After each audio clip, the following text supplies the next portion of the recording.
अब जो क्वेश्चन हम लोगों के 2013 के हैं यूपी पीसीएस, ये सारे क्वेश्चन हम पॉलिटी सेक्शन से कराएंगे, इसके बाद अगला कोई टॉपिक शुरू होगा। ठीक है, तो एक एक करके सब कराते हैं।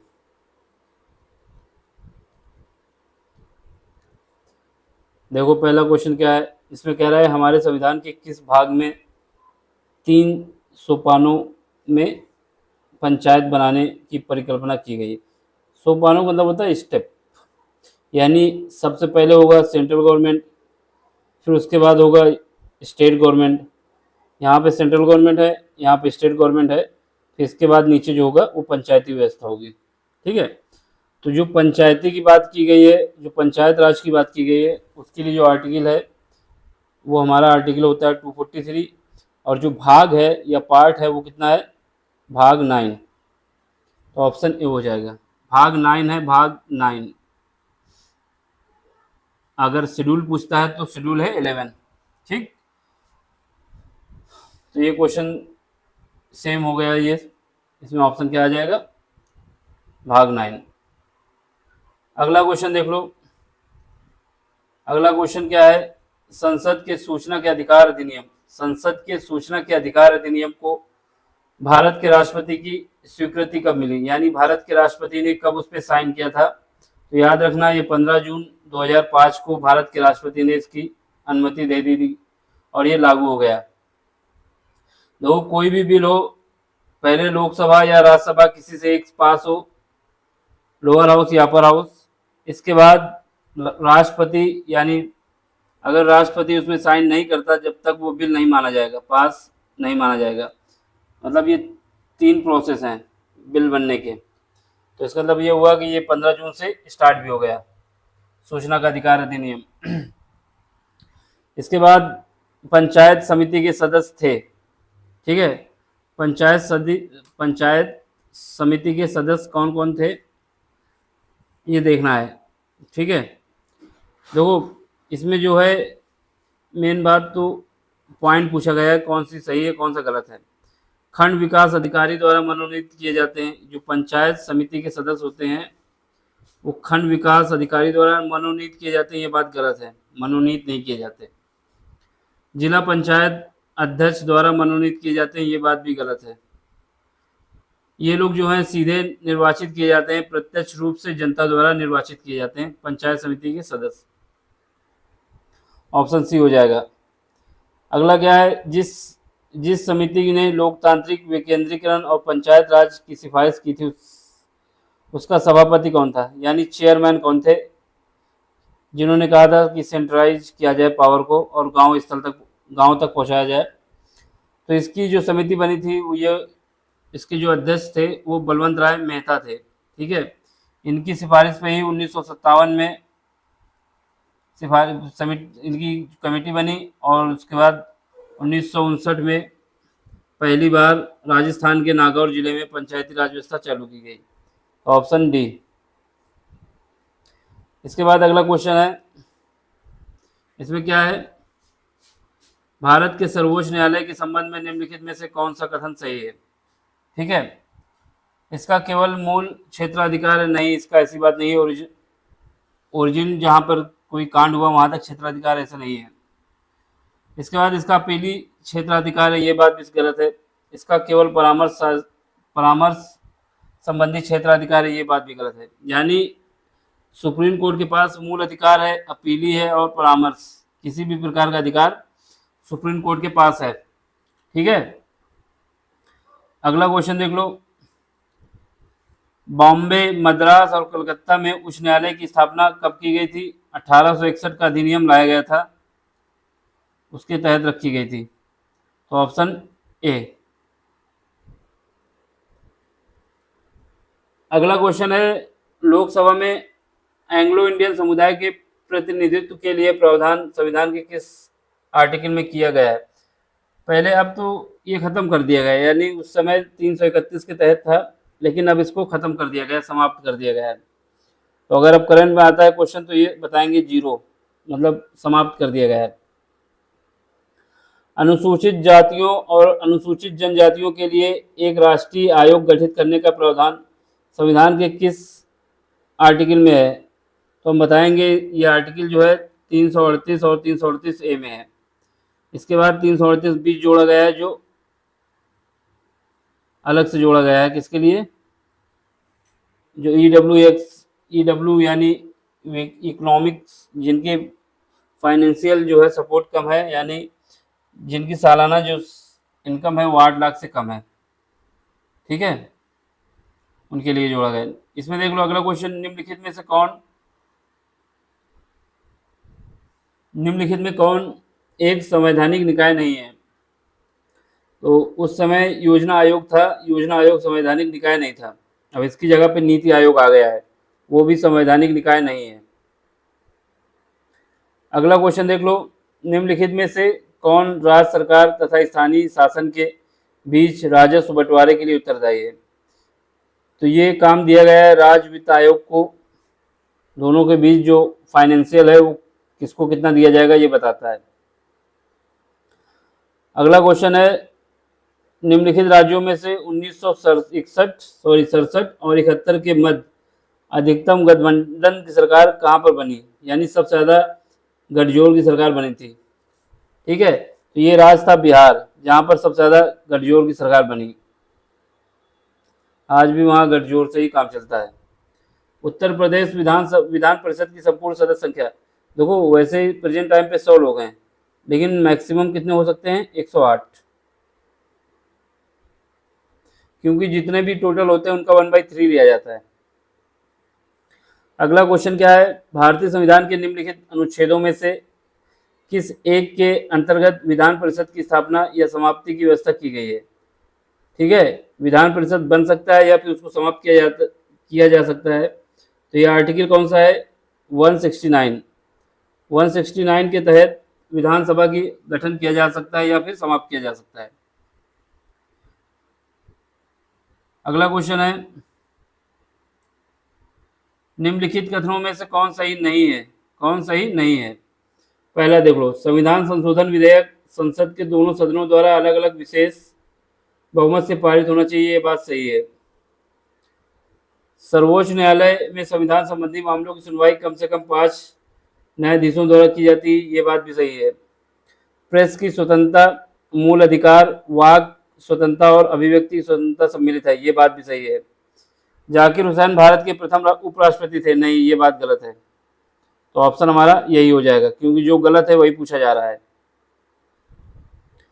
अगला क्वेश्चन देख लो, अनुपातिक प्रतिनिधित्व की व्यवस्था में निर्वाचन प्रणाली के रूप में सुनिश्चित किया गया है, यानी ये व्यवस्था क्यों अपनाई गई है। इसका रीजन ये है कि इसमें जो अल्पसंख्यक समुदाय रहते हैं उनका भी प्रतिनिधित्व हो सकता है, ऑप्शन डी। अब इसमें कह रहा है कि कौन सा सुमेलित नहीं है। आर्टिकल 39A समान न्याय एवं निःशुल्क विधि सहायता, ये डीपीएसपी के अंतर्गत है, बात सही है। सारे आर्टिकल डीपीएसपी के ही हैं। अनुच्छेद 40 ग्राम पंचायतों का गठन, ये बात भी सही है। और अनुच्छेद 44 समान नागरिक संहिता, यूनिफॉर्म सिविल कोड, ये बात भी सही है। आर्टिकल 48 जो है ये जो न्यायपालिका का कार्यपालिका से पृथककरण, ये 48 में नहीं है बल्कि 50 में है, ये बात गलत है, यही हमारा सही है, जो गलत है वही सही है। अगला क्वेश्चन देख लो, उत्तर प्रदेश में पंचायती राज संस्थाओं में महिलाओं के लिए आरक्षित स्थानों की संख्या कितनी है, ठीक है। तो ये क्या है, जितने भी सदस्य होंगे उनका 1/3 महिलाएं होंगी। कहाँ पे, पंचायती राज व्यवस्था में जितना भी चुनाव होगा। इसके बाद निम्न में से किस राज्य में पंचायती राज का शुभारंभ सबसे पहले हुआ। तो याद रखना, नागौर राजस्थान में स्टार्ट हुआ था, ऑप्शन सी। निम्नलिखित में से कौन संवैधानिक प्राधिकरण है, कौन है, राज्य निर्वाचन आयोग ये है, राज्य वित्त आयोग ये भी है, जिला पंचायत ये भी है।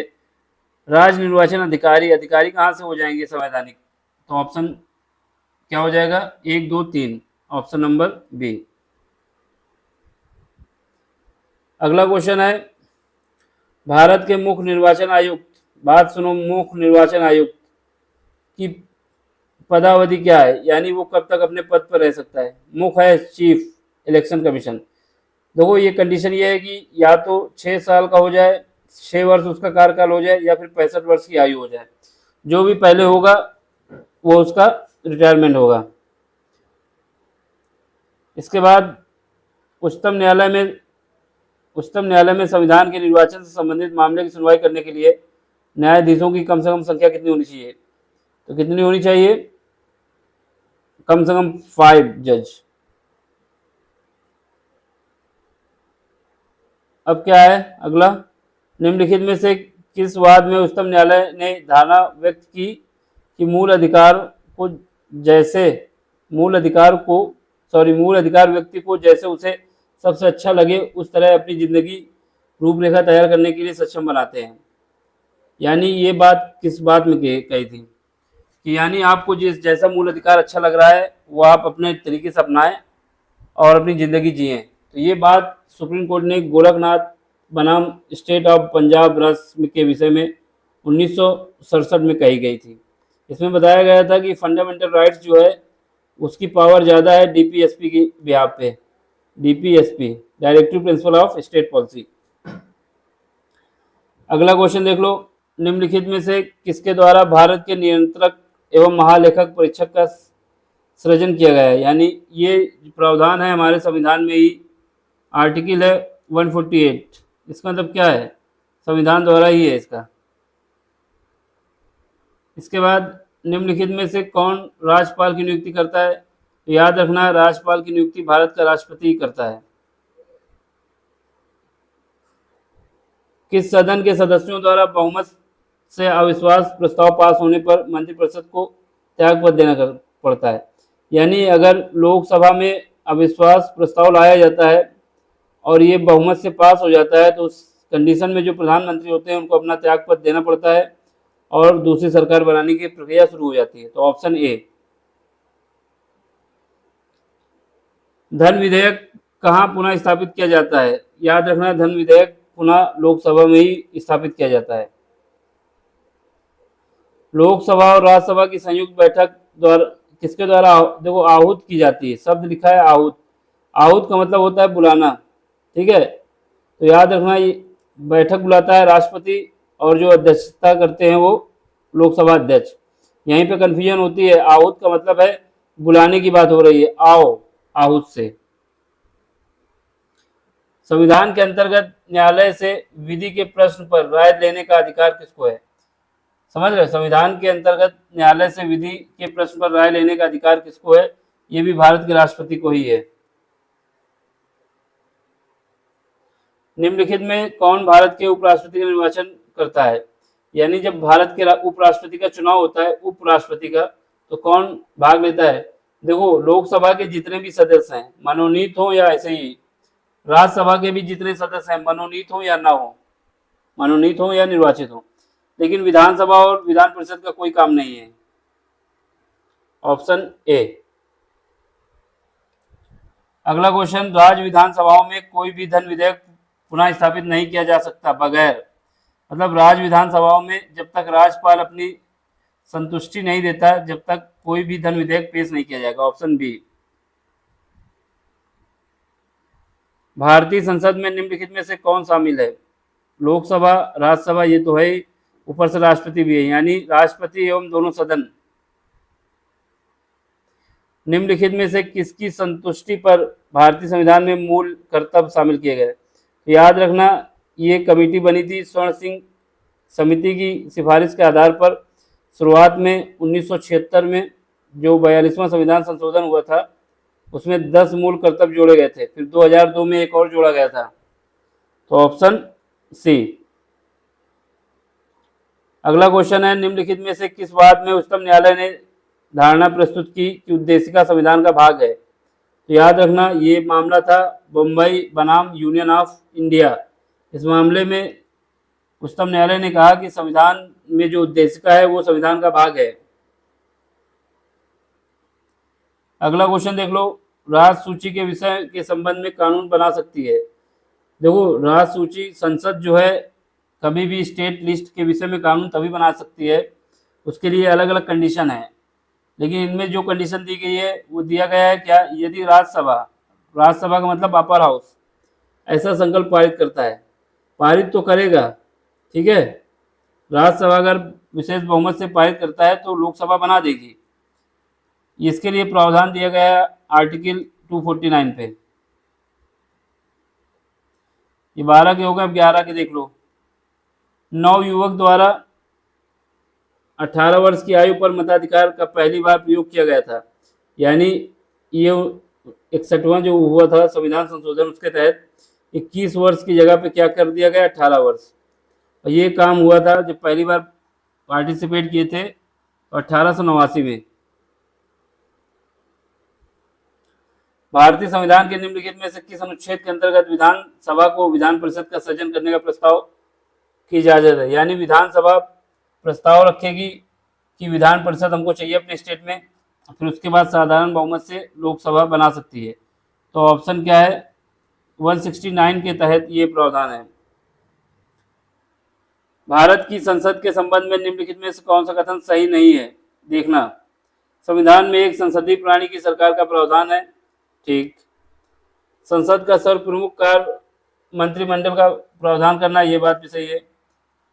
मंत्रिमंडल की सदस्यता निम्न सदन तक सीमित है, ये बात गलत है। अपर हाउस के सदस्य भी मंत्री बन सकते हैं, यहाँ तक कि प्रधानमंत्री बन सकते हैं। मनमोहन सिंह अपर हाउस से ही आए थे, इंदिरा गांधी भी अपर हाउस से ही बनी थी। तो ऑप्शन क्या हो जाएगा, सी। अगला क्वेश्चन है लास्ट, निम्नलिखित में से किसे संसद को संबोधित करने का अधिकार प्राप्त है। यानी ये चार जो दिए गए इनमें कौन संसद का अधिवेशन जो है उसमें संबोधित कर सकता है, बात कर सकता है, लेकिन अपना मत नहीं दे सकता। तो ये अटॉर्नी जनरल ऑफ इंडिया यानी भारत के महान्यायवादी। आर्टिकल कौन सा है, 76। तो इनको पावर है कि वो संसद की कार्रवाई में भाग ले सकते हैं, सुनवाई कर सकते हैं, लेकिन अपना वोट नहीं देंगे। वोट क्यों नहीं देंगे, क्योंकि ये निर्वाचित या मनोनीत नहीं है। तो ऑप्शन हमारा ए हो जाएगा। अब देखो 2011 से लेके 2023 तक के जितने भी क्वेश्चन आए थे अलग अलग पार्ट में करा दिए। ये जो क्वेश्चन ये वाला पार्ट में 11 से लेके 2013 तक के क्वेश्चन कराया गया, ठीक है। अब इसके बाद मॉडर्न इंडिया स्टार्ट होगी, उसके क्वेश्चन कराए जाएंगे, ठीक है, यानी हिस्ट्री का। समझ में आया तो लाइक भी करना है, शेयर भी करना है, सब्सक्राइब भी करना है। Thank you for watching.